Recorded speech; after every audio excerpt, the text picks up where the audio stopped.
Hello there, welcome back to my channel. If you're new here, hi, my name is Samantha and this is my channel where I talk all about books. And today I'm coming to you with a video that I'm very excited to film because I really enjoy watching these. Today I'm going to be filming my 2020 reading statistics as well as my 2021 reading goals. I'm just combining them because I feel like the two kind of go hand in hand, because I'll be kind of reflecting on my reading from last year and how I want to change that a little bit this year. So I just decided to combine them. Also, if you watched my best books of the year video, then you'll know that I have been delayed in filming all of my end of the year videos because of my essays that I had due. So yes, I just thought it would be better to combine them because already this is going up way later than it should and it's probably not even relevant anymore, but I wanted to film it. So anyway, enough pressing, let's just talk through my statistics from last year. So in 2020, I read a total of 89 books, which is a lot more than I usually read. 72% of the books that I read were novels, 18% were arcs, 2.2% were anthologies, 3.4% were novellas, and 4.5% were poetry collections. That makes sense to me. I don't really read a lot of anthologies and I don't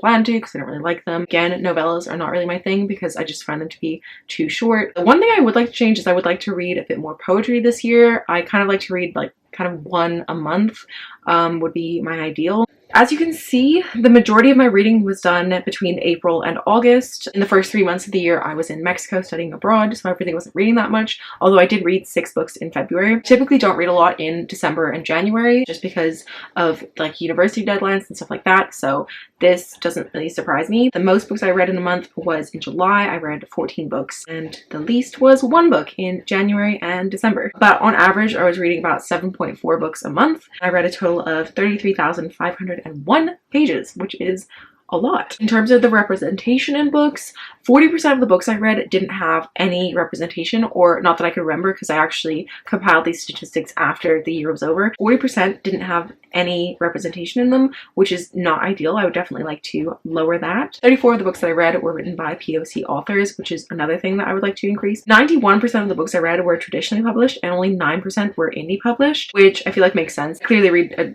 majority of traditionally published books, and I think that will continue because I have a lot of books on my shelf that I want to read, which I'll talk about in a minute when I get to my goals. I'm trying to prioritize books that I already own, and a lot of them are traditionally published, so I can see that kind of staying the same this year. But in future, I would like to read some more indie published books, I think. Alright, moving on to the genres. In the year, I read 3 mystery books, 1 horror, 9 romance, 23 fantasy, 4 historical, 2 classics, 1 thriller, 6 nonfiction, 4 paranormal, 25 contemporary, 2 sci-fi, 1 magical realism, 4 dystopian, and 4 other, which were the poetry collections mostly. So this doesn't really surprise me. Fantasy and contemporary are 2 of my favorite genres. That's pretty clear through these statistics because that's a pretty hefty proportion of the books. I was actually quite surprised to see that I have at least 1 book in each category because like horror is not a genre that I like, but I actually had to read a horror novella for school, which is the only reason why I have a horror book on here. But yeah, I have quite a range of books, but clearly a big focus on contemporary and fantasy, which makes sense for what I enjoy reading. In terms of my rating, my average rating for the year was 3.48, which makes sense because I did feel like a lot of the books I read were just like not the best, so I'm not surprised that it's not higher than that, but it is actually a little bit higher than I thought it was going to be. I thought it would be lower than that, and I was actually surprised by the amount of 5-star reads I had because I definitely didn't feel like I had that many. But considering the fact that I read 89 books, I don't have that many 5 stars. I had 2 1 stars, 5 1.5 stars, 6 2 stars, 7 2.5 stars, 9 3 stars, 15 3.5 stars, 15 4 stars, 7 4.5 stars, and 13 5 stars. It also says 0 DNFs here, which is not true. I did DNF a couple of books, I just didn't track them. As you can see, it was like not the best rating wise, and the majority of the books I read were 3.5 or 4 stars, which that's good, but it's just not as high as it had been in previous years because I think I've definitely been a bit more critical in the last couple of years. This is probably the most surprising thing compared to like 2019 was that 43.8% of the books that I read were in ebook format, which if you'd asked me in 2019 if I liked ebooks, I would have told you no,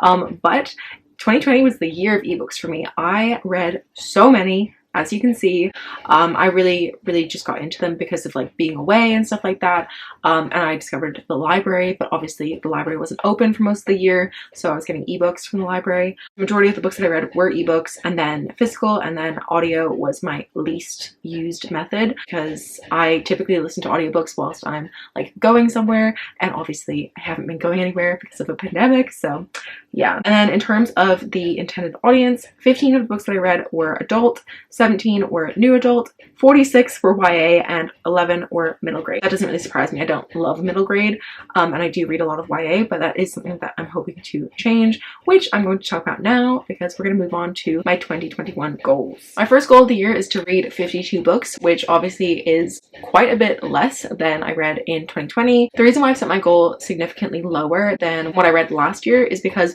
I actually felt like I read too many books last year, which probably sounds weird, especially for the people who read like over 100 books. But for me, I just felt like I can't like remember that many of the books that I read. I didn't enjoy a lot of the books that I read. As you can see from my rating breakdown, they were not as high rated as I would like. Like, I would obviously prefer to enjoy my books more than I did. So I want to just be like more mindful and choose books that maybe like that I know I'm gonna rate high, but maybe they're a bit longer than what I was reaching for last year. Because I feel like I put a lot of pressure on myself last year to read like as many books as I could, and I wasn't focusing so much on sort of like the quality of the books, it was more quantity. My goal on Goodreads is 52 books, which is a book a week, which I think is doable. And yeah, so I want to read less, but I still want to read like a pretty significant amount. My next goal is not bookish, but I want to revive my Bookstagram. I have a Bookstagram, but I never post on it. I have very few posts there just because I always forget about it, and I already spend too much time on social media, so like I just don't really go on Bookstagram very much.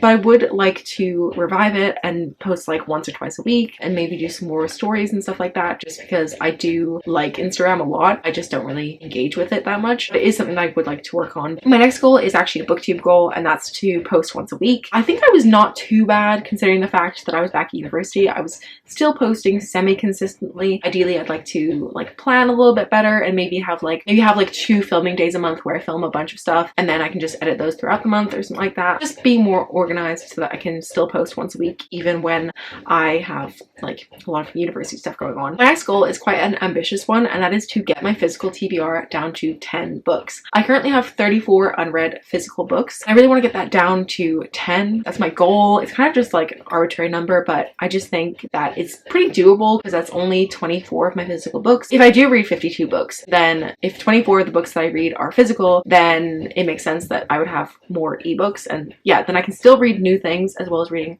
the books that I already own. I think it's doable. I'm hoping. There are some books that have just been like on my shelf since 2015, which is just so long, so I really want to get to those and get them off my shelf. Well, not off my shelf potentially, but you know, read them so that I can stop having them hanging over me. My next goal is to participate in 5 readathons. 5 is just a random number that I chose, but I really like taking part in readathons. I took part in a bunch during the summer, and actually I continued them on into the autumn a little bit, but I really enjoy participating in them. I enjoy participating in the community, and so that's definitely something that I would like to continue on doing this year. So I feel like I definitely was a lot more involved in the community last year than I had been in previous years. And I feel like actually 2020, whilst it was a terrible year, it was one of the best years for my channel. Like, I really enjoyed making content and reading and interacting with everyone. So I'd just like to keep that energy going. My next goal is to read more adult books. As you can see in my stats, I read mostly young adult, which is fine, but you know, I'm 22 now, and ideally I'd like to read some books about characters who are my age instead of characters who are like 16, because actually that's 6 years younger than me, which is wild. Anyway, but I'd like to read some more adult books. I still want to read the young adult books, but maybe like have it more like 50-50 between adult and young adult, or adult and new adult. That's something that I want to try and do. I also want to read more mysteries or thrillers. I just feel like this is a genre that I could really enjoy, but I rarely read books in this genre. So if you actually have any recommendations for me, let me know. Nothing scary because I cannot deal with scary. I'm a wimp. But if you have any like mystery books which you really enjoy, I think that I would also enjoy them potentially. So yeah, leave me your recommendations down below. This is definitely a genre that I want to try to read more of because yeah, I think I'll really enjoy it. And my last goal is to continue on with read 5 before you buy, which is something I was doing last year. I started that in like September, I think. I've done this quite a few times. It just means that I cannot buy a book until I've read 5 books from my physical TBR. I used to do it where like I could read ebooks and stuff like that, but I've actually like decided to change that, and it has to be from my physical TBR, so rereads don't count. I have to like decrease my number by 5 before I can buy a new book. And this is just a really good way for me to like control my book buying and make sure that I don't buy too much stuff. But yeah, I think those are all of my goals for the year. Yeah, those are all of my bookish / channel goals and my statistics from last year. Anyway, let me know what some of your goals are down below. I would love to know. If you have a goals video, feel free to link that down below, or just let me know and I'll go check it out because I really like these sorts of videos. But that's all I have for this video. I hope you liked it. If you did, please give a thumbs up. If you're new here, feel free to subscribe down below, and I upload videos on Sundays, so I will see you next Sunday. Bye. The reason why I've said it like a significant